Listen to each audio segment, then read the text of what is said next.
हिमालय की गोद में स्थित एक ऐसा पर्वत जहां आज तक कोई मनुष्य शिखर तक नहीं पहुंच सका, वही है कैलाश पर्वत। कहा जाता है कि यह केवल एक पहाड़ नहीं, बल्कि स्वयं भगवान शिव का धाम है। बहुत प्राचीन समय की बात है, जब सृष्टि अभी युवा थी, तब देवताओं और ऋषियों ने अनुभव किया कि पृथ्वी पर एक ऐसा स्थान है जहां आकाश, धरती और ब्रह्मांडीय ऊर्जा एक बिंदु पर मिलती है। उसी स्थान पर स्वयं महादेव कैलाश पर विराजमान हुए। कथाओं के अनुसार कैलाश पर्वत के भीतर एक दिव्य लोक है जहां समय स्थिर हो जाता है। वहां न दिन होता है न रात।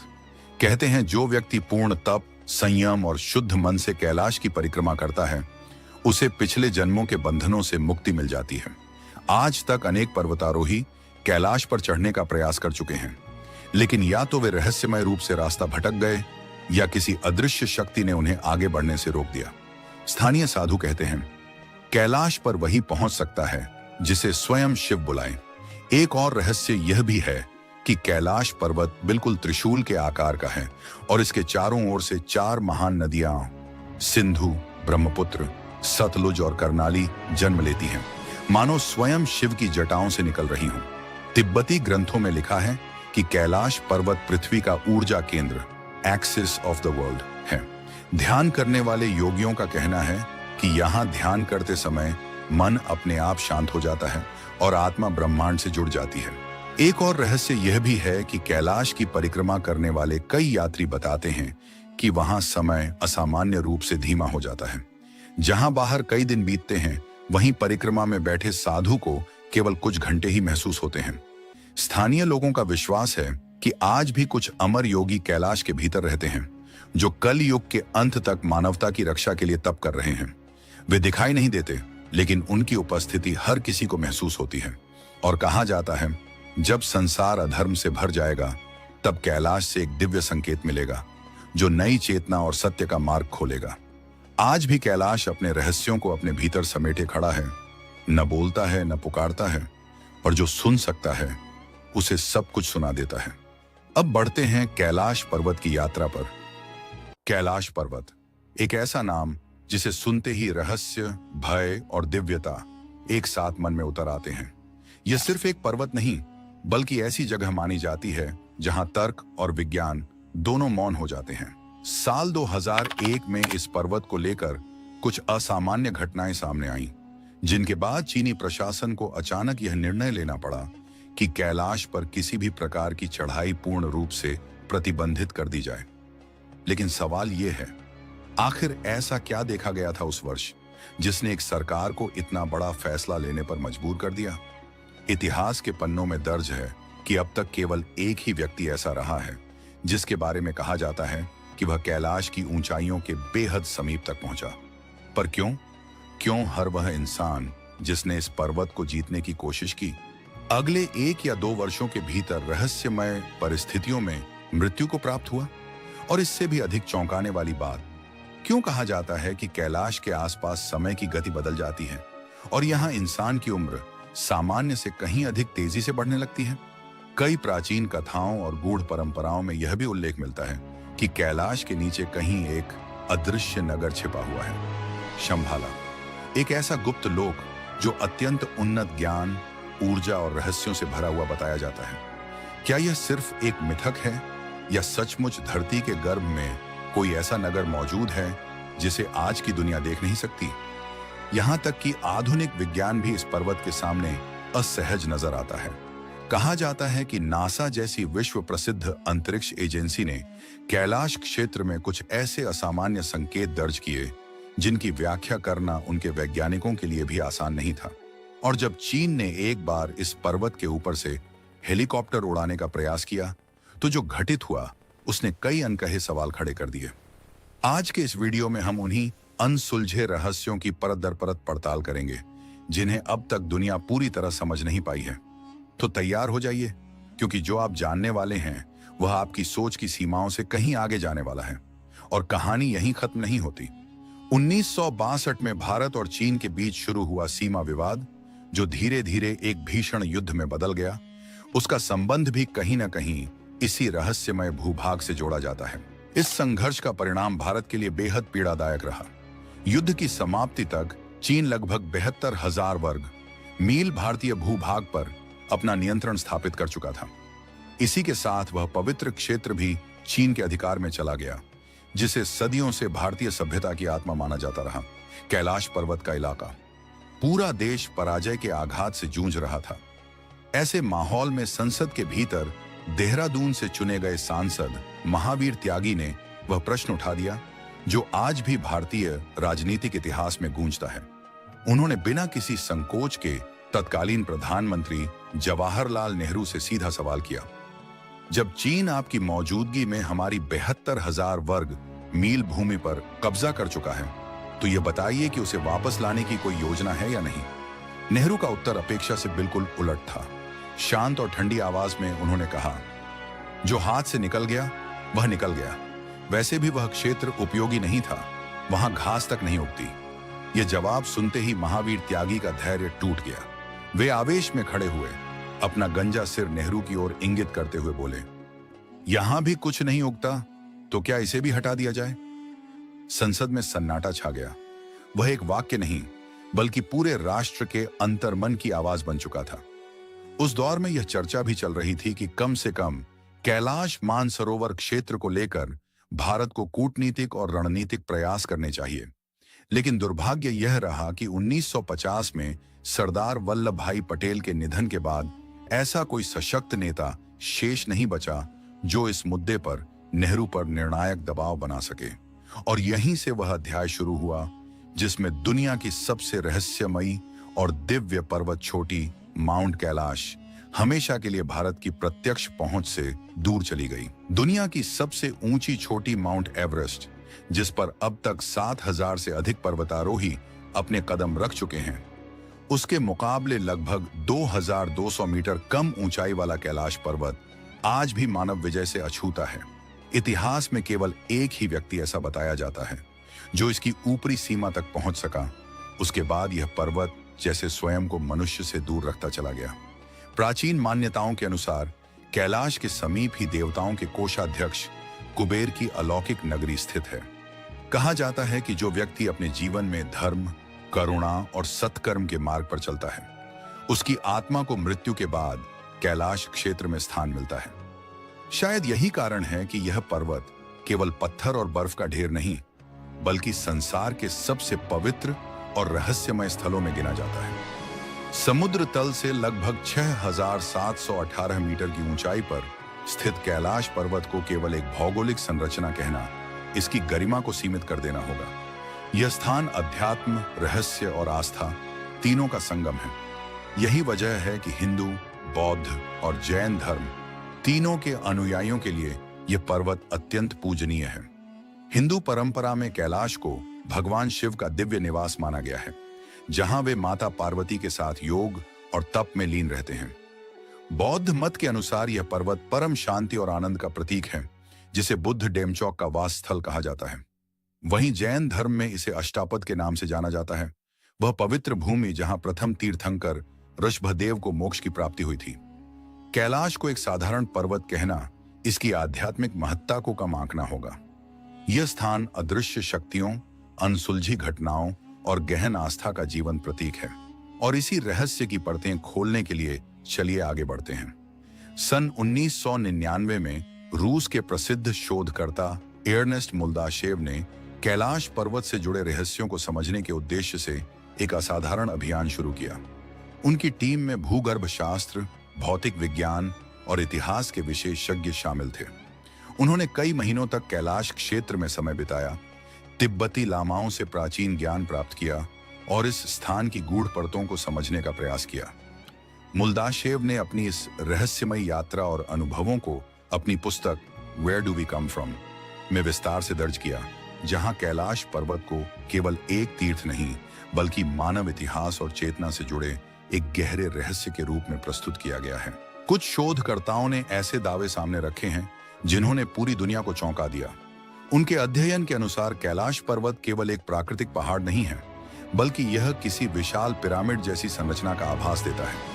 उनका मानना है कि यह संरचना किसी अत्यंत प्राचीन युग में बनी थी और इसके निर्माण के पीछे किसी सामान्य मानव शक्ति से परे किसी रहस्यमय तत्व की भूमिका हो सकती है। इन दावों में यह भी कहा गया कि मुख्य पर्वत के चारों ओर कई छोटी छोटी समान आकृतियां मौजूद हैं, जो मिलकर इसे एक अद्भुत ऊर्जा क्षेत्र में परिवर्तित कर देती हैं। जब यह शोध दल कैलाश क्षेत्र में अध्ययन कर रहा था, तब उन्हें एक ऐसी घटना का सामना करना पड़ा जिसने उनके तर्कों को और गहरा कर दिया। एक रात जब पूरा दल अपने शिविर में विश्राम कर रहा था, तब पर्वत के भीतर से किसी धीमी सरसराहट जैसी ध्वनि सुनाई दी। ऐसा प्रतीत हो रहा था मानो पहाड़ स्वयं कुछ कहने का प्रयास कर रहा हो। इसी दौरान चट्टानों के खिसकने जैसी अस्पष्ट आवाजें भी सुनाई दी, लेकिन यह सामान्य भूस्खलन जैसी नहीं थी। उनमें किसी छिपी हुई गतिविधि का संकेत था, मानो भीतर कहीं कुछ जाग रहा हो। कैलाश पर्वत से जुड़ा एक और रहस्य समय से संबंधित है। वहां मौजूद लोगों को ऐसा महसूस हुआ कि वे केवल कुछ दिनों तक ही उस क्षेत्र में रुके थे, लेकिन जब वे वापस लौटे तो पता चला कि बाहर की दुनिया में कई सप्ताह गुजर चुके थे। ऐसा लगता है मानो कैलाश के आसपास समय की गति अलग नियमों पर चलती हो। कुछ लोगों का विश्वास है कि यह स्थान किसी अदृश्य ऊर्जा का केंद्र है, जहां समय और स्थान की सीमाएं धुंधली हो जाती हैं। यह क्षेत्र केवल धार्मिक आस्था तक सीमित नहीं है, बल्कि विज्ञान के लिए भी एक अनसुलझी चुनौती बना हुआ है। यहां आने वाले कई यात्रियों ने बताया कि उनके शरीर में असामान्य परिवर्तन देखने को मिले। केवल 2 दिनों में उनके बाल और नाखून इतनी तेजी से बढ़े जितना सामान्य परिस्थितियों में कई हफ्तों में होता है। इसके साथ ही त्वचा पर उम्र बढ़ने के संकेत भी असामान्य रूप से जल्दी उभरते हुए महसूस किए गए। इन अनुभवों ने वैज्ञानिकों को भी सोचने पर मजबूर कर दिया है। क्या कैलाश पर्वत वास्तव में समय की धारणा को प्रभावित करता है, या फिर यह स्थान किसी ऐसे प्राकृतिक या ब्रह्मांडीय रहस्य को छिपाए हुए है जिसे मानव समझ अभी तक पूरी तरह समझ नहीं पाई है? कैलाश पर्वत को लेकर एक सवाल सदियों से मानव चेतना को विचलित करता आया है। क्या इस पर्वत के चारों ओर कोई ऐसी अदृश्य शक्ति सक्रिय है जो मानव शरीर और मस्तिष्क पर असामान्य प्रभाव डालती है? क्या यहाँ समय उसी गति से बहता है जैसा पृथ्वी के अन्य स्थानों पर? कुछ शोधकर्ताओं और यात्रियों का मानना है कि कैलाश क्षेत्र में प्रकृति के सामान्य नियम किसी और ही ढंग से कार्य करते हैं। रूसी वैज्ञानिक और चिकित्सक डो अर्नेस्ट मुल्दाशेव ने अपने अनुभवों में एक चौंकाने वाली घटना का उल्लेख किया है। उनके अनुसार एक साइबेरियाई पर्वतारोही ने उन्हें बताया कि कुछ साहसी पर्वतारोही कैलाश पर्वत के एक विशेष बिंदु तक पहुंचने में सफल हो गए थे, लेकिन उस यात्रा का परिणाम बेहद भयावह था। कहा जाता है कि लौटने के बाद उन पर्वतारोहियों की आयु अस्वाभाविक रूप से तेजी से बढ़ने लगी। जो व्यक्ति कुछ समय पहले तक स्वस्थ और युवा दिखाई देते थे, वे कुछ ही महीनों में अत्यंत वृद्ध हो गए। 1 वर्ष भी पूरा नहीं हुआ था कि बुढ़ापे से जुड़ी जटिलताओं के कारण उनकी मृत्यु हो गई। यह घटना कैलाश पर्वत को केवल एक धार्मिक स्थल नहीं, बल्कि समय और ऊर्जा के रहस्य से जुड़ा एक अनसुलझा केंद्र बना देती है। क्या वहां समय की धारा सामान्य से कहीं अधिक तेज है, या फिर यह किसी ऐसी शक्ति का प्रभाव है जिसे आधुनिक विज्ञान आज तक समझ नहीं पाया? कैलाश पर्वत के आधार पर स्थित 2 झीलें इस रहस्य को और भी गहरा कर देती हैं। मानसरोवर और राक्षस ताल। दोनों झीलें एक दूसरे के बेहद समीप हैं, लेकिन उनका स्वभाव ऐसा है मानो वे 2 विपरीत संसारों का प्रतिनिधित्व करती हों। मानसरोवर झील को एक दिव्य और शांत जलराशि माना जाता है। यह विश्व की सबसे ऊंचाई पर स्थित मीठे पानी की झीलों में से एक है। इसका आकार लगभग पूर्ण वृत्त जैसा है, मानो धरती पर सूर्य की छाया उतर आई हो। कहा जाता है कि अत्यधिक ठंड के बावजूद इसका जल कभी पूरी तरह जमता नहीं। सबसे आश्चर्यजनक बात यह है कि इस झील की सतह पर शायद ही कभी लहरें उठती हैं। यहाँ आने वाले यात्री बताते हैं कि केवल इसे देखने मात्र से ही मन में गहरी शांति और स्थिरता उतर आती है। इसके ठीक विपरीत राक्षस ताल का स्वरूप भय और बेचैनी से भरा हुआ प्रतीत होता है। ये एक खारे पानी की झील है जिसका जल इतना तीखा और विषाक्त माना जाता है कि इसमें किसी भी प्रकार का जीवन संभव नहीं। यह झील लगभग हमेशा उग्र लहरों से भरी रहती है, मानो इसके भीतर कोई अदृश्य शक्ति निरंतर अशांति पैदा कर रही हो। एक ही पर्वत की गोद में स्थित ये 2 झीलें, एक पूर्ण शांति का प्रतीक और दूसरी अराजकता का। यही विरोधाभास कैलाश पर्वत को पृथ्वी के सबसे रहस्यमय और अलौकिक स्थानों में शामिल कर देता है। कैलाश क्षेत्र की एक रहस्यमयी झील है राक्षस ताल, जिसे लेकर सदियों से अनेक कथाएं प्रचलित हैं। लोक मान्यताओं के अनुसार इस झील का संबंध सीधे लंकापति रावण से जुड़ा हुआ है। कहा जाता है कि भगवान शिव का अनन्य भक्त होने के बावजूद कैलाश की ओर प्रस्थान करने से पहले रावण ने इसी जलाशय में स्नान किया था और यहीं कठोर साधना में लीन हुआ था। मान्यता है कि उस समय राक्षस ताल ने रावण की चेतना और उसकी आंतरिक ऊर्जा को अपने भीतर समाहित कर लिया। यही कारण बताया जाता है कि यह झील आज भी स्थिर नहीं रहती। इसका जल सदैव अशांत और उद्वेलित दिखाई देता है। पौराणिक कथाओं में वर्णन मिलता है कि जिस क्षण रावण ने इस झील में प्रवेश किया, उसी पल यहाँ की प्रकृति पर एक अलग ही प्रभाव पड़ने लगा। कथाओं के अनुसार उस घटना के बाद राक्षस ताल की ऊर्जा में भारी परिवर्तन हुआ। झील का जल धीरे धीरे उग्र और भारी महसूस होने लगा, मानो उसमें कोई असंतुलित शक्ति जागृत हो गई हो। यह भी कहा जाता है कि इसी स्नान के पश्चात रावण के स्वभाव में बदलाव आने लगा। उसकी चेतना में अहंकार, क्रोध और कठोरता बढ़ती चली गई। यहीं से एक गहरा प्रश्न जन्म लेता है, जब मानसरोवर और राक्षस ताल एक ही भूभाग में स्थित हैं, तो फिर दोनों की प्रकृति इतनी भिन्न क्यों है? एक झील शांति, करुणा और पवित्रता का प्रतीक मानी जाती है, जबकि दूसरी बेचैनी और उग्रता का। क्या यह अंतर केवल भूगर्भीय और प्राकृतिक कारणों से उत्पन्न हुआ, या फिर इस क्षेत्र में कोई ऐसी शक्ति सक्रिय है जिसे आधुनिक विज्ञान पूरी तरह समझ नहीं पाया है? कैलाश क्षेत्र की रहस्यमयी ध्वनि। कैलाश पर्वत और मानसरोवर के आसपास एक और अनोखा अनुभव यात्रियों को हैरान कर देता है। कई लोग बताते हैं कि जैसे जैसे वे इस पवित्र क्षेत्र के निकट पहुंचते हैं, उन्हें आकाश में किसी उड़ते हुए यान जैसी आवाज सुनाई देती है। पहली अनुभूति में यह ध्वनि किसी विमान की प्रतीत होती है, लेकिन ध्यान से सुनने पर उसका स्वर बदल जाता है। कुछ यात्रियों को यह ध्वनि डमरू की नाद जैसी लगती है, तो कुछ को इसमें एयूएम की गूंज का आभास होता है। वैज्ञानिक दृष्टिकोण इसे प्राकृतिक प्रक्रिया मानता है। उनका कहना है कि बर्फ के खिसकने, हवा के दबाव और तापमान में बदलाव से ऐसी आवाजें उत्पन्न हो सकती हैं। लेकिन यहां सवाल सिर्फ ध्वनि का नहीं है, बल्कि उसके स्वरूप का है। यदि यह केवल बर्फ के पिघलने की आवाज है, तो फिर वह ठीक उसी लय और कंपन में क्यों सुनाई देती है जो आध्यात्मिक प्रतीकों से मेल खाती है? यही कारण है कि अनेक साधक और तीर्थयात्री इसे सामान्य प्राकृतिक घटना मानने को तैयार नहीं होते। उनके अनुसार यह नाद किसी संदेश की तरह है, एक ऐसी दिव्य अनुभूति जो कैलाश क्षेत्र की अदृश्य और अलौकिक चेतना की ओर संकेत करती है। कैलाश पर्वत के रहस्य केवल अनसुनी ध्वनियों या कंपन तक सीमित नहीं है। कई तीर्थ यात्रियों और पर्वत यात्रियों ने यह दावा किया है कि अंधेरी रातों में उन्होंने कैलाश की चोटियों के आसपास 7 अलग-अलग रंगों की अद्भुत रोशनियां देखी हैं। ये प्रकाश कभी अचानक तेज चमक उठते हैं, तो कभी ऐसे प्रतीत होते हैं मानो हवा में घुलकर धीरे धीरे अदृश्य हो रहे हों। यह दृश्य किसी सामान्य प्राकृतिक घटना जैसा नहीं लगता।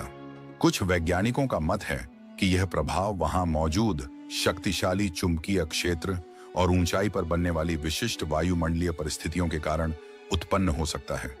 लेकिन कैलाश का रहस्य यहीं समाप्त नहीं होता। क्या आपने कभी हिम मानव, जिसे यति भी कहा जाता है, की कहानियां सुनी हैं? यह एक विशाल और रहस्यमय प्राणी माना जाता है, जिसके दर्शन कैलाश पर्वत और हिमालय के दूरस्थ बर्फ से ढके क्षेत्रों में होने की कथाएं प्रचलित हैं। सदियों से वहां रहने वाले स्थानीय लोग कहते आए हैं कि उन्होंने इस प्राणी को अपनी आंखों से देखा है, फिर भी आज तक इसका कोई ठोस वैज्ञानिक प्रमाण सामने नहीं आ पाया है। कुछ लोग इसे एक असाधारण आकार के जंगली भालू से जोड़ते हैं, जबकि कुछ का मानना है कि यह किसी प्राचीन मानव जाति का जीवित अवशेष हो सकता है, जो अब भी इन दुर्गम पहाड़ों में छिपकर जीवन व्यतीत कर रहा है।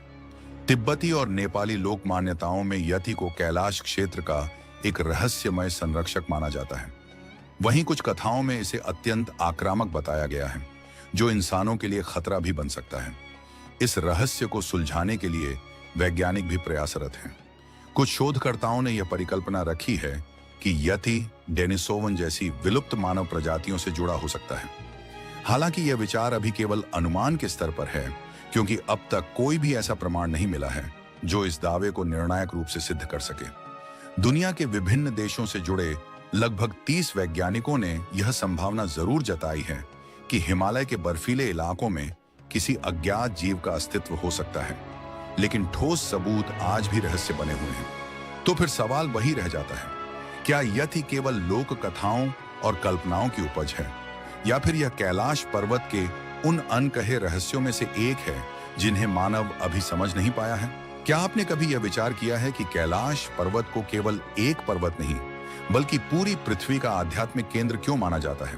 प्राचीन सभ्यताओं और धर्म ग्रंथों में कैलाश को एक्सिस मुंडी कहा गया है, अर्थात वह धुरी जिस पर संपूर्ण ब्रह्मांड टिका हुआ है।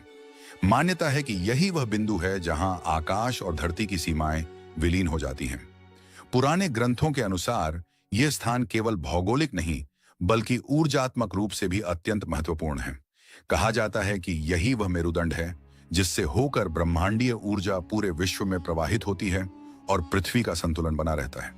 इसी कारण कैलाश को विश्व का केंद्र कहा गया है। हिंदू परंपराओं में कैलाश पर्वत को भगवान शिव का धाम तो माना ही गया है, लेकिन इससे भी आगे जाकर इसे सृष्टि के संचालन का केंद्र कहा गया है। एक ऐसा स्थान जहां चेतना, ऊर्जा और समय एक साथ मिलते हैं। आश्चर्य की बात यह है कि केवल हिंदू धर्म ही नहीं, बल्कि बौद्ध, जैन और बोन परंपराओं में भी कैलाश को सर्वोच्च पवित्र स्थल का दर्जा दिया गया है।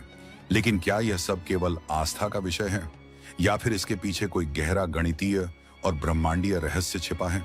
कुछ शोधकर्ताओं ने एक और चौंकाने वाला तथ्य सामने रखा है। कैलाश पर्वत से स्टोनहेंज की दूरी लगभग 6,666 किलोमीटर बताई जाती है। यही नहीं, ये उत्तर ध्रुव से भी लगभग इतनी ही दूरी पर स्थित है, जबकि दक्षिण ध्रुव से इसकी दूरी इसका ठीक 2 गुना मानी जाती है। क्या ये आंकड़े मात्र संयोग हैं, या फिर प्राचीन काल में किसी अत्यंत उन्नत ज्ञान का संकेत? इन्हीं सवालों के बीच एक और रहस्य खड़ा हो जाता है। क्यों आज तक कोई भी व्यक्ति कैलाश पर्वत की चोटी तक नहीं पहुंच सका? दुनिया की सबसे ऊंची चोटियां, जिनमें माउंट एवरेस्ट भी शामिल है, हजारों बार फतह की जा चुकी हैं, लेकिन कैलाश पर्वत हर प्रयास को अस्वीकार कर देता है। इतिहास में दर्ज है कि जिन लोगों ने भी इसकी चोटी तक पहुंचने का प्रयास किया, उन्हें किसी न किसी अदृश्य बाधा का सामना करना पड़ा। प्रसिद्ध रूसी पर्वतारोही सर्गेई सिटियाकोव का अनुभव भी कुछ ऐसा ही था। जैसे ही वे शिखर के समीप पहुंचे, अचानक उनका शरीर साथ छोड़ने लगा, मानो कोई शक्ति उन्हें आगे बढ़ने से रोक रही हो। तो क्या कैलाश पर्वत सचमुच किसी अदृश्य ऊर्जा कवच से सुरक्षित है? क्या यह स्थान आज भी मानव समझ से परे किसी प्राचीन शक्ति को संजोए हुए है, या फिर यह वही केंद्र है जहां से सृष्टि की धड़कन आज भी संचालित होती है? क्या आपने कभी सोचा है कि आने वाला वर्ष 2026 ऐसा क्यों बताया जाता है, मानो उसमें कोई अनजाना रहस्य छिपा हो, वह रहस्य जिसकी ओर प्राचीन ऋषि मुनि सदियों पहले संकेत कर गए थे? यह सवाल यूं ही नहीं उठता। आज दुनिया में जो हलचल दिखाई देती है, वह किसी बड़े परिवर्तन से पहले की ठहरी हुई हवा जैसी महसूस होती है। भविष्यवाणियों में एक बात बार बार दोहराई गई है, एक ऐसा कालखंड आएगा जो मानवता की दिशा ही बदल देगा और इंसान अपनी ही रची हुई व्यवस्था से भयभीत होने लगेगा। 2026 को लेकर जितनी दास्तानें और गुप्त कथाएं सुनी जाती हैं, ऐसा लगता है जैसे हर कथा में एक छुपा हुआ सत्य दफन है। आखिर क्यों इतने संकेत एक ही वर्ष की ओर लौट लौट कर इशारा करते हैं? क्या सचमुच हम किसी महान अपहीवल की दहलीज पर खड़े हैं, या फिर यह केवल हमारे भीतर की आशंका है जो डर का रूप ले चुकी है? आज हम उसी रहस्य की कड़ी को समझने की कोशिश करेंगे, वह कड़ी जो यह सोचने पर मजबूर कर देगी कि यदि भविष्य ग्रंथों की चेतावनियां वास्तविक हैं, तो आने वाला समय वैसा बिल्कुल नहीं होगा जैसा हम आज देखते हैं। कहते हैं कि बड़े परिवर्तनों से पहले प्रकृति अपने संकेत दे देती है। कभी मौसम अचानक अपनी दिशा बदल लेता है, कभी पृथ्वी बिना कारण थक चुकी सी प्रतीत होती है, और कभी मनुष्य स्वयं महसूस करने लगता है कि कुछ बहुत बड़ा होने की आहट पास आती जा रही है। दुनिया के हालात देखकर अनायास ही दिल में यह ख्याल उठता है कि मानो कोई विशाल परिवर्तन हमारी ओर बढ़ रहा हो। पृथ्वी का हर कोना किसी अनदेखे दबाव से गुजरता महसूस होता है। कहीं जमीन प्यास से दरक रही है, कहीं पानी बस्तियों को निगल रहा है, और कहीं आसमान ऐसे नजारे दिखा रहा है जिन्हें मानव इतिहास ने पहले कभी महसूस नहीं किया। ऐसा लगता है बुद्धो प्रकृति किसी अदृश्य समय चक्र की ताल पर आगे बढ़ रही है। भविष्य मालिका में कहा गया है कि ऐसे संकेत अचानक नहीं जन्म लेते। हर युग के बदलने से पहले वातावरण में एक अजीब किस्म की घुटन फैलती है। लोग छोटी सी चिंगारी पर भड़क उठते हैं, समाज विचारों के 2 ध्रुवों में बंट जाता है, और सत्य धीरे धीरे किसी धुंधली धूप की तरह ओझल होने लगता है।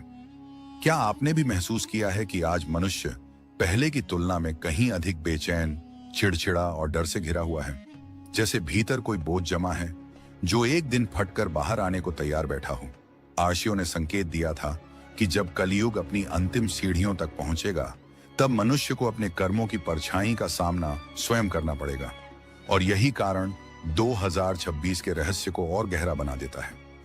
यह वर्ष ऐसा प्रतीत होता है जैसे किसी महाबदलाव से ठीक पहले का आखिरी मोड़, जहां बाहरी दुनिया ही नहीं बल्कि मन, विचार और आस्था की भी कसौटी होने वाली है। 2026 की ओर बढ़ते समय एक अजीब सी दहशत और उत्सुकता दोनों महसूस हो रही है। प्राचीन ग्रंथों में जो संकेत मिलते हैं, उनमें एक शब्द सबसे ज्यादा चमकता है, परिवर्तन। लेकिन यह बदलाव सिर्फ धरती या प्रकृति में नहीं आएगा। असली हलचल तो मनुष्य के भीतर उठने वाली है। आने वाले दौर में इंसान ऐसे मोड़ पर खड़ा होगा जहां उसे तय करना पड़ेगा कि वह डर की छाया में जीना चाहता है या विश्वास की रोशनी में कदम रखेगा। कहते हैं, बड़े उलटफेर से पहले घना अंधेरा छाता है, पर उसी अंधेरे की आड़ में नई रोशनी जन्म ले रही होती है।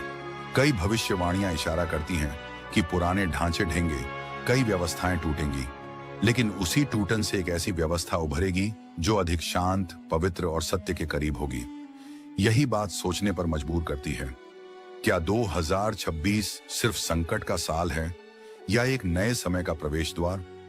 उधर वैज्ञानिक भी चेतावनी दे रहे हैं कि आने वाले साल मानवता के लिए बेहद कठिन साबित हो सकते हैं। मौसम के असामान्य बदलाव, लगातार बढ़ते भूकंप, सूर्य की अप्रत्याशित गतिविधियां और देशों के बीच बढ़ते तनाव, ये सभी संकेत वही चित्र बना रहे हैं जिसका वर्णन सदियों पहले के भविष्य सूत्रों में मिलता है। फर्क बस इतना है कि लोग तब इसे कल्पना मानते थे, आज यह हमारे सामने हकीकत की तरह खड़ा है। अगर हम आसपास देखें तो लगता है कि दुनिया का हर इंसान किसी न किसी डर से लड़ रहा है। किसी को आर्थिक संकट का भय है, किसी को युद्ध का, किसी को प्रकृति की अनियंत्रित स्थितियों का।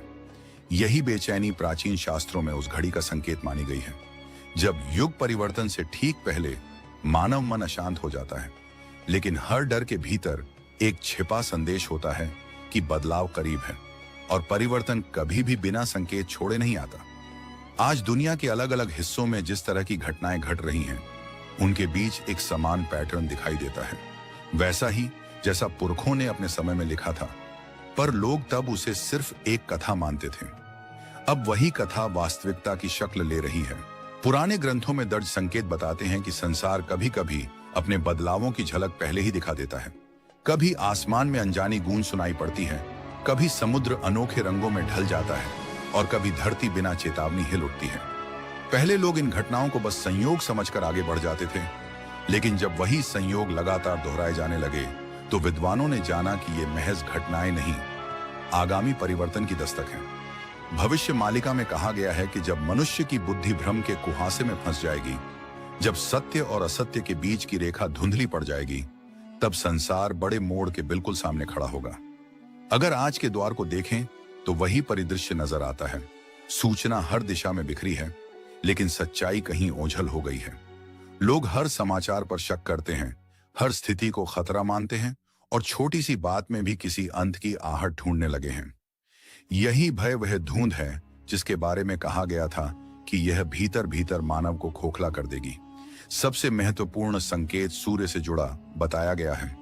भविष्यवाणियों में उल्लेख मिलता है कि जब सूर्य अपनी चाल और प्रभाव में असामान्य परिवर्तन दिखाने लगेगा, तब धरती पर ऐसे परिवर्तन आरंभ होंगे जो मानव सभ्यता की नींव हिला देंगे। आज वैज्ञानिक भी स्वीकार करते हैं कि सूर्य के चक्र तेजी से बदल रहे हैं। ऊर्जा में अचानक उतार चढ़ाव, अप्रत्याशित तूफान और तेजी से बढ़ते विकिरण, ये सभी घटनाएं पहले कभी इस रूप में दर्ज नहीं हुई। दूसरा बड़ा संकेत जल से जुड़ा है। ग्रंथों में लिखा है कि एक काल ऐसा आएगा जब पानी अपना स्वभाव भूल जाएगा। जहां सूखा होना चाहिए वहां जल भरने लगेगा, और जहां पानी जीवन देने वाला था वहीं प्यास से धरती फट पड़ेगी। यह जल का क्रोध साधारण नहीं, बल्कि प्रकृति की वह भाषा है जिसे मानव मजबूरी में समझने लगा है। कहीं बादल फट रहे हैं, कहीं नदियां विकराल रूप ले रही हैं और कहीं जमीन ऐसे दरक रही है जैसे किसी प्यासे होंठों पर दरारें पड़ जाएं। तीसरा संकेत मानव संघर्ष का है। वह समय जब मनुष्य अपने ही हाथों मानवता को चोट पहुंचाने लगेगा। ऐसा समय भी आता है जब इंसान अपनी ही रक्त संबंधों से टकराने लगे और यही संकेत देता है कि युग का संतुलन बिखर चुका है। दुनिया के हर हिस्से में बेचैनी फैली है। कहीं सीमाओं पर तनाव, कहीं समाज में कलह, तो कहीं घरों की दीवारों में ही दरारें पड़ने लगी हैं। देशों के बीच भरोसा टूट रहा है और लोगों के भीतर एक अजीब सी घबराहट घर कर गई है। यह सब उस कगार की याद दिलाता है जहां युग परिवर्तन से पहले अव्यवस्था तेजी से फैलती है। लेकिन सबसे गहरी बात वह है जिसके बारे में लोग शायद ही कभी खुलकर चर्चा करते हैं।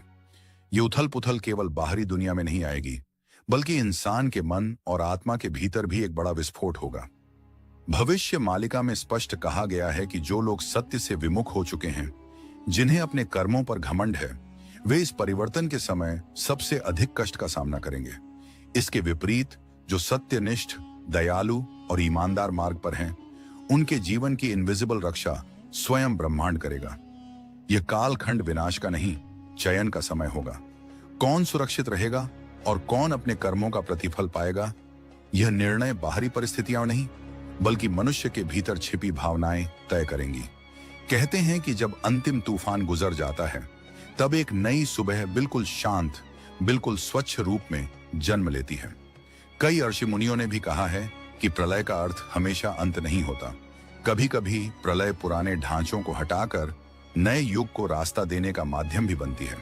यही कारण है कि 2026 साधारण वर्ष नहीं माना जा रहा। यह भय का नहीं, परिवर्तन का वर्ष है। एक ऐसा मोड़ जो मानवता की दिशा तय करेगा। धीरे धीरे उस वर्ष की तस्वीर स्पष्ट हो रही है, जैसे एक ही समय में कई पथ खुल रहे हों, कुछ प्रकाश की ओर, कुछ अंधकार की ओर। भविष्य मालिका में एक स्थान पर लिखा है कि जब समय परिपूर्ण होगा, तब प्रकृति, मनुष्य और समूचा ब्रह्मांड एक ही ध्वनि में अपनी बात प्रकट करेंगे। आज फिर वही अदृश्य कंपन दुनिया के कोने कोने में महसूस होने लगे हैं। फर्क बस इतना है कि हर व्यक्ति उसे अपनी समझ, अपने अनुभव और अपनी संवेदनाओं के अनुसार पकड़ रहा है। कई विद्वान इशारा करते हैं कि 2026 में पृथ्वी की कक्षा में एक सूक्ष्म सा कंपन जन्म लेगा, इतना हल्का कि आंखें देख न सकें, पर मन उसे अनसुना भी नहीं कर पाएगा। शायद यही कारण है कि लोग आज पहले से ज्यादा घबराए हुए, बेचैन और भीतर से अस्थिर दिख रहे हैं। ये घबराहट यूं ही नहीं उठ रही। हर युग परिवर्तन से पहले मन ही सबसे पहले संकेत पकड़ता है। परिस्थितियां तो बाद में दिशा बदलती हैं। भविष्य मालिका में एक और इशारा मिलता है।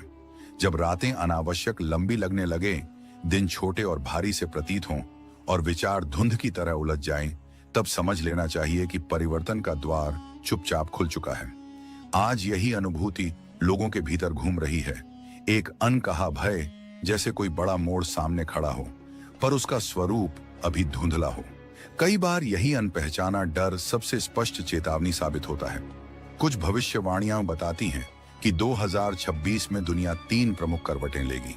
पहली, प्रकृति का संतुलन। सदियों से सहन करती धरती अब खुद को ठीक करने की प्रक्रिया में प्रवेश करेगी।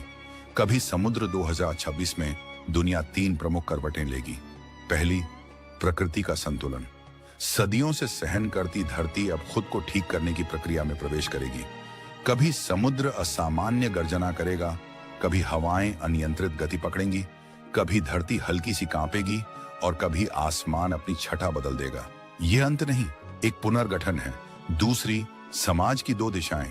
एक ओर वे लोग होंगे जो भय, अफवाहों और भ्रम में डूबकर अपना मार्ग खो देंगे, और दूसरी ओर वे जो इस घुमड़ते समय को एक जागृति, एक नई चेतना की शुरुआत की तरह देखेंगे। भविष्य मालिका कहती है, अंधकार के बाद ज्ञान का उदय अवश्य होता है। सत्य अपना स्वरूप छुपाकर नहीं रखता।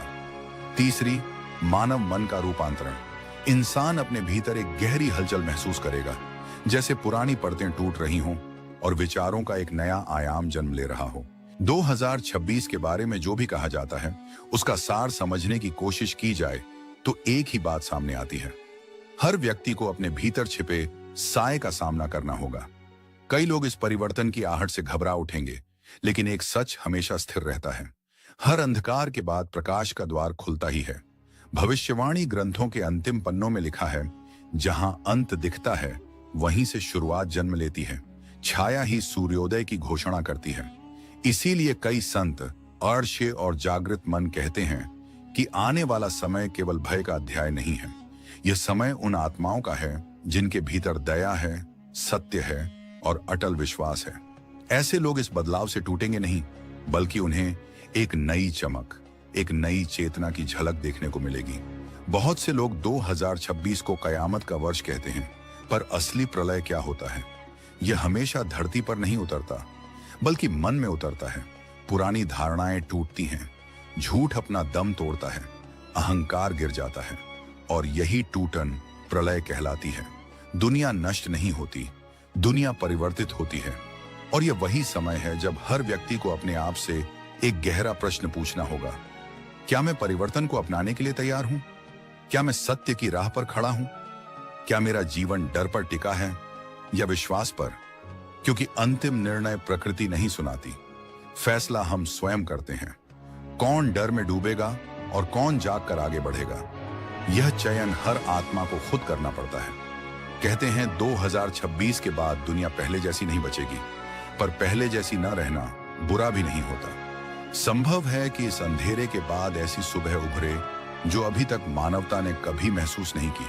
संभव है सत्य का प्रकाश पहले से कहीं अधिक स्पष्ट हो जाए, और हो सकता है कि यह समय एक ऐसे युग का प्रथम चरण हो जहां मनुष्य अधिक शांत, अधिक जागृत और अधिक पवित्र हो जाए। आखिर में यही समझ आता है कि 2026 का महाप्रलय वैसा बिल्कुल नहीं है जैसा लोग डर के साथ सोचते हैं। यह विनाश का युग नहीं, बल्कि परिवर्तन का द्वार है। जो लोग संवेदनशील हैं, जागरूक हैं और भीतर से सच्चे हैं, उनके लिए यह काल भय का नहीं, बल्कि अवसर का है। एक नए आरंभ का अवसर, एक नई चेतना का अवसर, एक शुभ प्रभात को देखने का अवसर। इसीलिए भविष्यवाणियां अंत में एक ही संदेश देती हैं, डरो मत, आने वाली रोशनी हर अंधकार से कहीं अधिक शक्तिशाली है।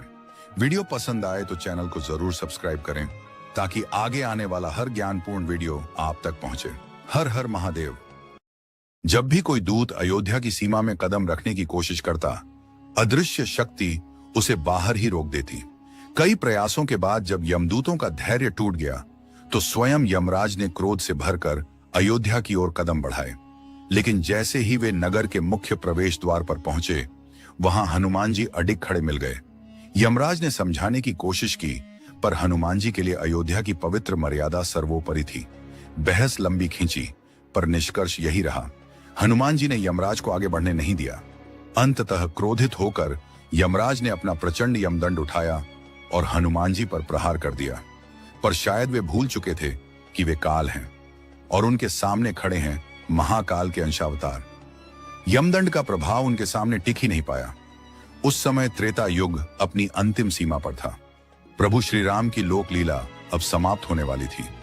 ठीक इसी कालखंड में यमलोक में अचानक शोक की लहर दौड़ गई, क्योंकि कुछ क्षण पहले ही यमराज स्वयं घायल अवस्था में कराहते हुए वहां पहुंचे थे। समूचा यमलोक स्तब्ध था। कोई समझ नहीं पा रहा था कि काल का स्वामी इस दशा में पृथ्वी से वापस कैसे लौट आया। सभी एक प्रश्न में उलझे थे, पृथ्वी पर ऐसा कौन है जो स्वयं यमराज से भी अधिक शक्तिशाली सिद्ध हो गया? असल कारण कुछ दिन पहले की घटना में छिपा था।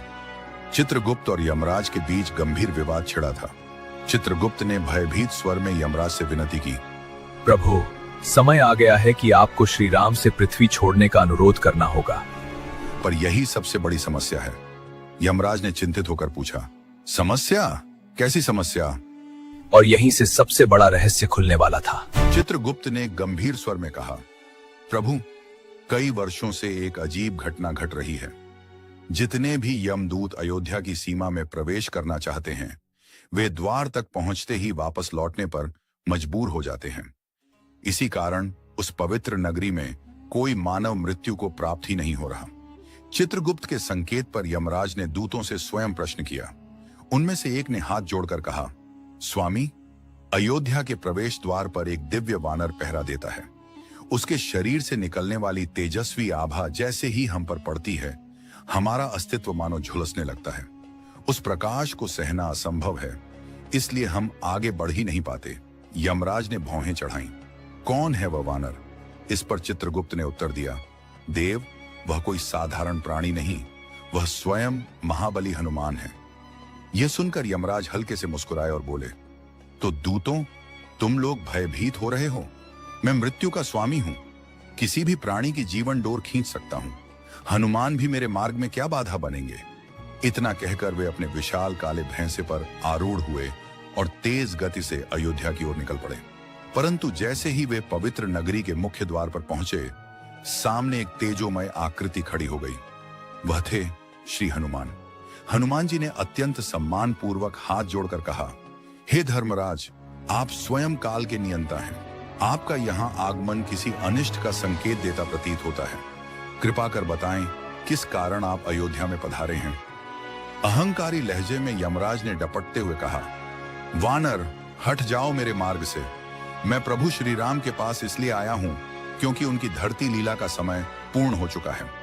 लेकिन हनुमान जी ने दृढ़ स्वर में उत्तर दिया, हे कालदेव, मेरे आराध्य की अनुमति के बिना अयोध्या की सीमा में किसी दिव्य शक्ति का भी प्रवेश वर्जित है, और जब तक मेरी सांसें चल रही हैं, कोई भी बल मेरे स्वामी को यहां से ले नहीं जा सकता। अतः आप यहीं से वापस लौट जाइए। हनुमान के इस अडिग उत्तर को यमराज ने अपना गहन अपमान समझा। क्रोध से उनकी आंखें धधक उठी। वे गरज कर बोले, अरे मूर्ख वानर, क्या तू स्वयं काल को रोकने का दुस्साहस कर रहा है? हट जा मेरे मार्ग से, नहीं तो युद्ध कर। यमराज की यह प्रचंड ललकार सुनकर हनुमान जी भी अग्नि समान प्रचंड हो उठे, और यहीं से आरंभ हुआ वह भीषण संघर्ष जिसकी प्रतीक्षा देवदानव तक कर रहे थे। हनुमान बनाम यमराज। क्रोध में अंधे हुए यमराज ने अपनी विराट गदा उठाकर हनुमान जी पर प्रहार किया। उत्तर में पवन पुत्र ने भी अपनी गदा उठाई, और जब दोनों गदाएं टकराईं तो ऐसा लगा मानो पूरे ब्रह्मांड के तंतुओं में कंपन पैदा हो गया हो। परंतु इस महाघात में यमराज की गदा चूर चूर हो गई। अपनी हार समीप जानकर उन्होंने तुरंत कालपाश का सहारा लिया। वह मायावी पाश जो जीव की जीवन रेखा को खींच लेने की शक्ति रखता है। यमराज ने उसे हनुमान की ओर फेंका, परंतु पवन सुत ने हवा में ही इसे पकड़कर दोनों हाथों से ऐसी शक्ति से खींचा कि वह पाश पल भर में धूल धूसरित हो गया। यह देख यमराज का धैर्य भी भस्म हो गया। अब उन्होंने अपना सबसे भयानक अस्त्र निकाला, अमोघ यमदंड, वह शस्त्र जो प्रलय को भी आमंत्रित कर सकता था। भयावह गर्जना के साथ यमराज ने वह यमदंड हनुमान की ओर प्रवाहित किया, परंतु जैसे ही वह प्रलयकारी किरण पवन पुत्र के निकट पहुंची, हनुमान जी का शांत मुखमंडल दिव्य अग्नितेज से दमक उठा। उनका रूप इतना विराट और उग्र हो उठा कि यमराज स्वयं उनके सामने किसी तुच्छ जीव समान प्रतीत होने लगे। अमोघ यमदंड जैसे ही उनके समीप पहुंचा, हनुमान जी ने अपना विशाल मुख खोला और उस यमदंड को ऐसे निगल लिया जैसे कोई साधारण वस्तु मात्र हो। यमदेव के सामने वह दृश्य ऐसा था जिसे देखकर उनके भी प्राण कांप उठे। हनुमान जी ने क्रोधावेश में स्वयं भगवान शिव का त्रिशूल ही निगल लिया था। यह देख यमराज का चेहरा फक पड़ गया। उसी क्षण रौद्र रूप में खड़े पवन पुत्र ने अपनी विशाल गदा उठाई और एक ही आघात में यमराज को इस कदर घायल कर दिया कि वे पीड़ा से तड़पते हुए पीछे हटने लगे। स्थिति को भांपकर यमदेव पीछे मुड़कर भागे और युद्ध छोड़ देना ही उन्हें उचित लगा। यमलोक पहुंचने के बाद भी उनका शरीर डर से थरथरा रहा था। पराजय ने उनके भीतर एक नई ज्वाला जगा दी। अब वे हनुमान को हराने का संकल्प लेकर कठोर साधनाओं और प्रशिक्षण में जुट गए। उधर अयोध्या में एक दिन हनुमान जी प्रभु श्री राम के चरण दबा रहे थे। प्रभु सिंहासन पर विराजमान थे और किसी गहन विचार में अपने हाथ की अंगूठी को पलट पलट कर देख रहे थे। अचानक वह अंगूठी उनके हाथ से छिटक कर महल की फर्श की बारीक दरार में लुढ़क गई। श्री राम ने तुरंत कहा, हनुमान, मेरी अंगूठी नीचे गिर गई है, इसे अभी ढूंढ कर ले आओ वरना खो जाएगी। आदेश मिलते ही महाबली ने तुरंत अपना सूक्ष्म रूप धारण किया और उस अंगूठी के पीछे हवा की गति से दौड़ पड़े। पर आश्चर्य, वे जितनी तेजी से बढ़ते, अंगूठी उतनी ही तेजी से दूर सरक जाती। उन्होंने धरती का न जाने कितनी बार चक्कर लगाया, पर वह छोटी सी अंगूठी मानो किसी अदृश्य शक्ति से संचालित हो रही थी और उनकी पकड़ में आ ही नहीं रही थी। हनुमान जी का शरीर पसीने से भीग गया। उनके मन में प्रश्न उठने लगे, ये कैसी अनोखी लीला है प्रभु की। इधर हनुमान गति से भाग रहे थे, उधर यमराज दूसरी बार अयोध्या की ओर प्रस्थान कर चुके थे। अचानक हनुमान जी ने देखा कि वह अंगूठी सुमेरु पर्वत की एक गहरी कंदरा में जा समाई। वे तत्क्षण वहां पहुंचे। गुफा के द्वार पर एक बलिष्ठ वानर पहरा दे रहा था। उसने उनका रास्ता रोककर पूछा, कौन हो तुम? हनुमान जी ने शांत स्वर में कहा, मैं हनुमान हूं। यह सुनकर द्वारपाल ठहाका मारकर हंस पड़ा। तुम? इतने दुर्बल दिखने वाले वानर कैसे हनुमान हो सकते हो? असली हनुमान तो भीतर हैं। यह सुनकर पवन पुत्र विस्मित रह गए। मन में अनेक प्रश्न उठे और वे तुरंत भीतर वाले हनुमान से मिलने की इच्छा से आगे बढ़े। जैसे ही द्वार पर खड़े वानर प्रहरी ने अनुमति दी, हनुमान जी भीतर पहुंचे। गुफा में कदम रखते ही उन्हें ऐसा अद्भुत तेज और पवित्रता महसूस हुई, मानो यह लोक स्वयं श्री राम की उपस्थिति से भी अधिक रमणीय हो। तभी सामने ऊंचे सिंहासन पर विराजमान एक विराट प्रकाशमय हनुमान स्वरूप ने मुस्कुराते हुए कहा, आओ वीर हनुमान, तुम्हारा स्वागत है। यह दृश्य देखकर हनुमान जी कुछ चकित रह गए और विनम्र स्वर में बोले, यह कैसे संभव है? हम दोनों हनुमान? वह दिव्य ऊंचे कद वाला हनुमान शांत भाव से बोले, मैं पूर्व कल्प का हनुमान हूं और तुम इस युग के। बताओ किस कार्य से यहां आए हो? हनुमान जी ने हाथ जोड़कर उत्तर दिया, मैं प्रभु श्री राम की अंगूठी लेने आया हूं, वह यहीं गिरी थी। यह सुनकर उस प्राचीन हनुमान ने एक विशाल ढेर की ओर संकेत किया। वहां असंख्य अंगूठियां चमक रही थीं। उन्होंने कहा, यह देखो, इनमें से अपनी अंगूठी ले लो। उन अंगूठियों की संख्या देखकर हनुमान जी कुछ क्षण स्तब्ध रह गए।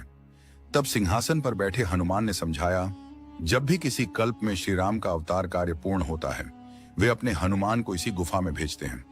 यहां पहुंचते ही प्रभु की अंगूठी दो रूपों में प्रकट हो जाती है।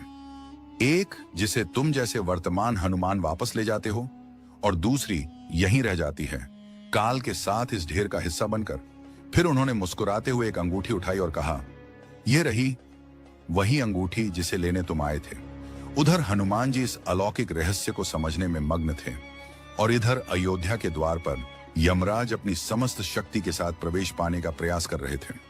अयोध्या लौटते ही यमराज ने हनुमान जी को ढूंढना शुरू किया, लेकिन तभी आकाश से एक गूंजती हुई वाणी सुनाई दी, धर्मराज, प्रभु श्री राम आपकी प्रतीक्षा कर रहे हैं। हनुमान के पहुंचने से पहले ही आप उनके महल में पहुंच जाएं। इस संदेश को सुनते ही यमराज ने अपना रूप बदल लिया और शीघ्र ही श्री राम के राजमहल में प्रवेश कर गए। श्री राम ने उन्हें आदर पूर्वक आसन ग्रहण करने को कहा। तब यमराज ने नतमस्तक होकर निवेदन किया, प्रभु, हमारे बीच होने वाली यह चर्चा अत्यंत गोपनीय है। कृपया ऐसा प्रबंध कीजिए कि कोई भी इसे सुन न सके। यदि कोई सुन ले तो उसे मृत्यु दंड दिया जाए। यह सुनकर श्री राम ने इस गंभीर दायित्व को लक्ष्मण जी को सौंप दिया। उन्होंने स्पष्ट आदेश दिया, जब तक मैं स्वयं न कहूं, कोई भी मेरे कक्ष में प्रवेश न करे। नियम भंग करने वाले को मृत्यु दंड दिया जाएगा। लक्ष्मण जी द्वार पर सतर्क होकर पहरा देने लगे और भीतर श्री राम तथा वेश बदलकर आए यमराज रामावतार की अवधि समाप्त होने और धाम प्रस्थान के विषय में बातचीत करने लगे। इसी बीच लक्ष्मण जी द्वार पर चक्कर लगाते हुए पहरा दे रहे थे कि अचानक महर्षि दुर्वासा वहां पहुंचे। उन्होंने श्री राम से तत्काल भेंट की मांग की। जब लक्ष्मण जी ने उन्हें रोकने का प्रयत्न किया तो दुर्वासा आराशिक क्रोध से जल उठे और संपूर्ण अयोध्या को भयंकर श्राप देने की चेतावनी दे डाली। स्थिति हाथ से निकलती देख लक्ष्मण जी के पास कोई विकल्प नहीं बचा। अयोध्या की रक्षा के लिए उन्हें आदेश तोड़ते हुए महल के अंदर प्रवेश करना पड़ा। जैसे ही वे भीतर आए, यमराज तुरंत अदृश्य हो गए। इस घटना के बाद नियम भंग की प्रतिकूलता को समझते हुए श्री राम ने भारी मन से लक्ष्मण जी का त्याग किया। ये सुनते ही लक्ष्मण जी ने संसार से विरक्ति धारण कर सरयू नदी में प्रवेश किया और जल समाधि ले ली। उधर हनुमान जी वापस लौट रहे थे और वे प्रभु की अंगूठी लेकर अयोध्या आए। लेकिन यहाँ पहुंचते ही उन्हें झांत हुआ कि श्री राम, लक्ष्मण और समस्त परिवार सरयू तट पर धाम प्रस्थान की तैयारी में है। पूरी घटना जानकर हनुमान जी के हृदय में पहले यमराज के लिए तीव्र क्रोध जगा, परंतु जब उन्होंने इसे भी प्रभु की दिव्य लीला का एक हिस्सा समझा तो उन्होंने अपने मन को शांत कर लिया। प्रस्थान से पूर्व श्री राम ने हनुमान जी को आदेश दिया कि वे कलयुग की समाप्ति तक धरती पर ही वास करें और भक्तों की रक्षा करते रहें। इसी आज्ञा के साथ पवन पुत्र का अनंत सेवा धर्म आरंभ हुआ। महाभारत की भीषण लड़ाई में विजय प्राप्त करने के बाद पांडवों ने लगभग 36 वर्षों तक शांतिपूर्वक हस्तिनापुर का शासन संभाला।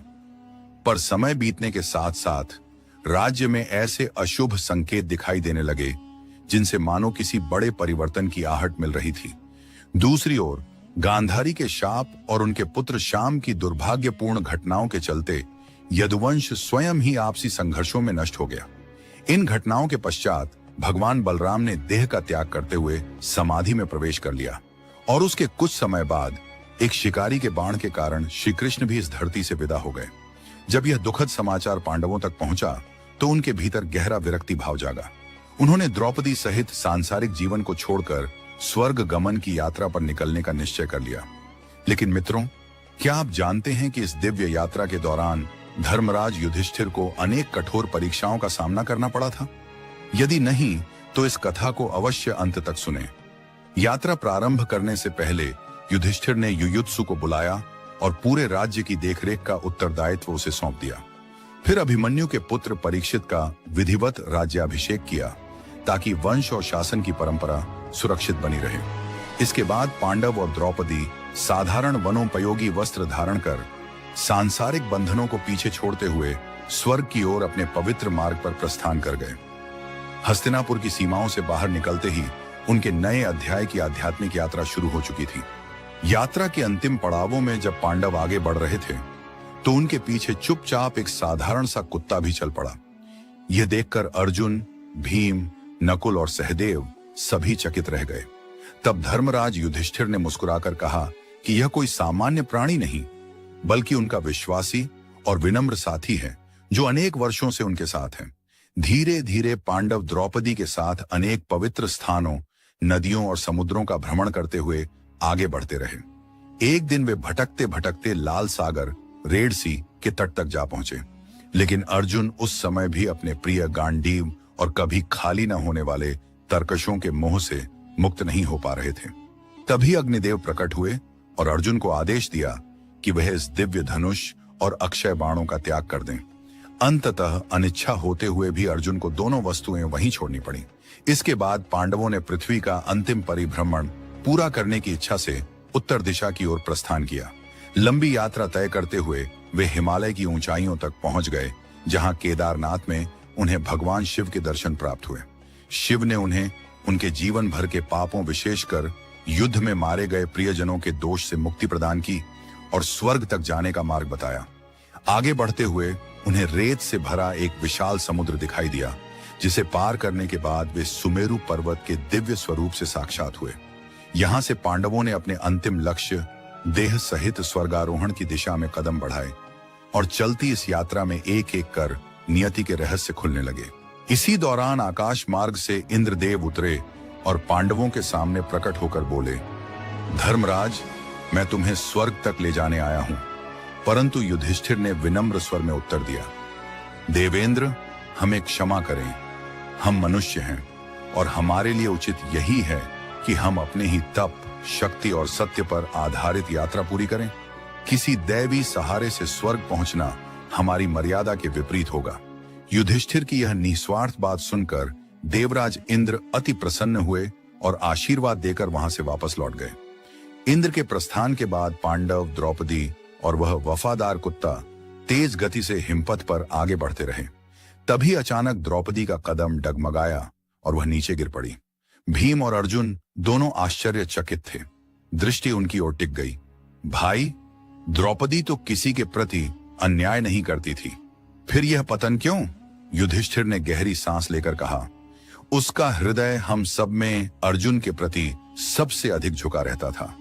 वही पक्षपात उसके पतन का कारण बना। उनका उत्तर सुनकर सब मौन हो गए और वे आगे बढ़ते रहे। कुछ दूरी तय करने के बाद नकुल धराशायी हो गया। उसने गिरने का कारण पूछा तो युधिष्ठिर बोले, नकुल का दुर्बल पक्ष यह था कि वह स्वयं को सबसे अधिक ज्ञानी समझता था। यह गर्व आज उसके मार्ग की बाधा बन गया। थोड़ी ही देर बाद सहदेव भी गिर पड़ा। उस पर भी प्रश्न उठे तो युधिष्ठिर ने शांत स्वर में कहा, सहदेव अत्यधिक अभिमान से भरा था। स्वयं को सबसे श्रेष्ठ समझने का फल उसे यही मिला है।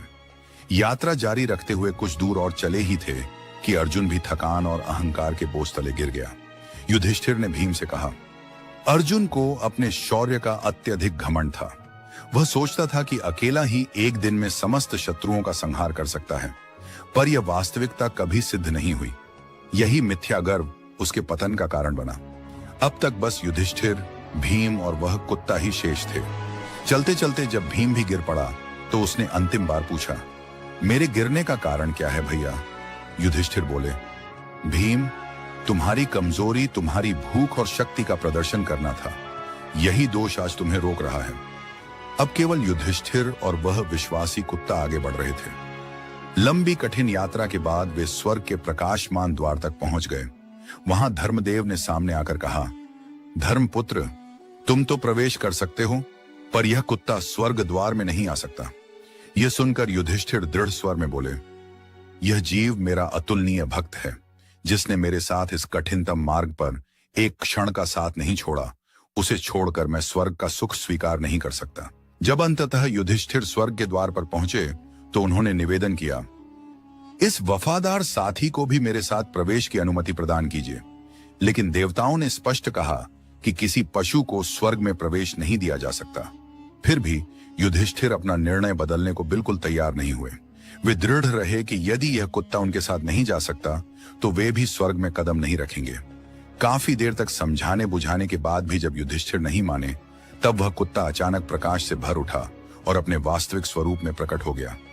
वह कोई साधारण कुत्ता नहीं था, वह स्वयं धर्मराज यमदेव थे, जो मार्ग में युधिष्ठिर की परीक्षा ले रहे थे। युधिष्ठिर की अटल धर्मनिष्ठा देखकर देवता अत्यंत प्रसन्न हुए और उन्हें अपने साथ स्वर्ग लोक ले चले। लेकिन स्वर्ग पहुंचते ही युधिष्ठिर के सामने एक विचित्र दृश्य था। वहां दुर्योधन एक तेजस्वी सिंहासन पर बैठा दीप्तिमान दिखाई दे रहा था। यह दृश्य देखकर युधिष्ठिर का मन विचलित हो उठा। उन्होंने देवताओं से कहा, मेरे भाई और द्रौपदी जहां भी हैं, मैं वहीं रहना चाहता हूं। उनके बिना किसी दिव्य लोक में रहना मुझे स्वीकार नहीं। देवताओं ने उनकी भावना समझी और कहा कि यदि यही इच्छा है तो एक देवदूत उन्हें उस स्थान तक ले जाएगा जहां उनके प्रियजन विद्यमान हैं। युधिष्ठिर उस देवदूत के साथ चल पड़े। कुछ ही समय में वे एक भयावह पथ पर पहुंचे।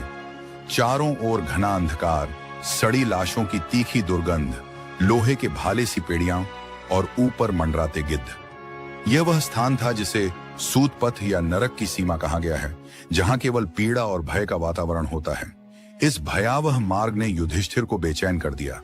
उन्होंने देवदूत से पूछा, यह यातना कब तक सहनी होगी? मेरे भाई आखिर हैं कहां? देवदूत ने धीरे से कहा, युधिष्ठिर, आपने जो चुना है उसके परिणाम स्वरूप ही यह अनुभव आपको दिया जा रहा है। युधिष्ठिर जैसे ही लौटने के लिए मुड़े, तभी उन्हें चारों ओर से करुण पुकारें सुनाई देने लगी। दर्द और पीड़ा से भरी आवाजें उनसे अनुरोध कर रही थीं। महान राजा, कृपया कुछ क्षण और ठहर जाइए। आपकी उपस्थिति हमारी वेदना कम कर देती है। उन दयनीय आवाजों को सुनकर युधिष्ठिर ने पूछा, तुम कौन हो? अपना परिचय दो। अंधकार से उत्तर आया, हम वही हैं, भीम, अर्जुन, नकुल, सहदेव और द्रौपदी। उनके प्रियजनों की यह स्थिति सुनकर युधिष्ठिर का हृदय कांप उठा। जब युधिष्ठिर ने देवदूत से पूछा कि आखिर मेरे लिए किस प्रकार का मार्ग निर्धारित किया गया है, तब उसने शांत स्वर में कहा, हे राजन, आपके यहां ठहरने से ही आपके भाइयों को उनका यथोचित फल प्राप्त हुआ है। अब आइए, आपको देवलोक ले चलूं। इतना कहते ही वह उन्हें उस उच्च लोक की ओर ले गया। देवताओं के नगर के समीप पहुंचते ही वातावरण में अद्भुत सुगंध फैल गई। चारों दिशाएं दिव्य प्रकाश से चमक उठी। युधिष्ठिर ने विस्मित होकर पूछा, यह सब अचानक क्यों?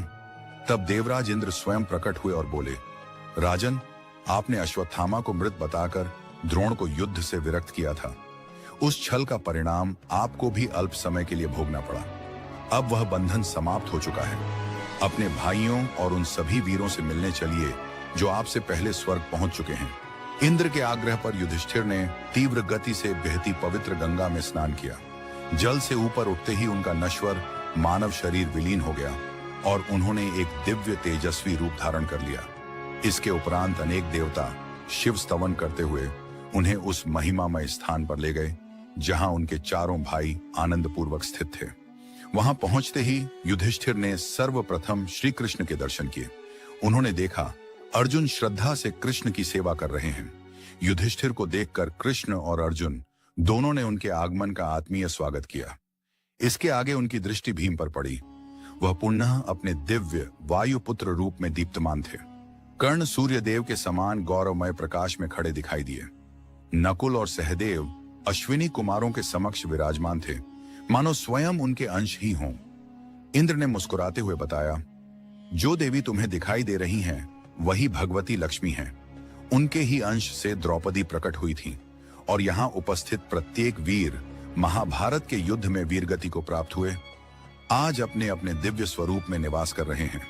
अपने प्रियजनों, मित्रों और युद्ध में खोए हुए सभी संबंधियों को ऐसे दिव्य रूप में देखकर युधिष्ठिर का हृदय अपार संतोष से भर गया। दर्शकों, उम्मीद है कि आपको महाभारत से जुड़ी यह पवित्र कथा अवश्य पसंद आई होगी। यदि यह कहानी आपको रोचक लगी हो तो इसे अधिक से अधिक लाइक और शेयर करें और इसी प्रकार की आध्यात्मिक तथा पौराणिक कहानियां निरंतर पाने के लिए हमारे चैनल को अभी सब्सक्राइब कर लें। यदि आप हमें फेसबुक पर देख रहे हैं तो हमारे पेज को लाइक करना न भूलें। आज की कथा यहीं समाप्त होती है। आपके समय और प्रेम के लिए बहुत बहुत धन्यवाद।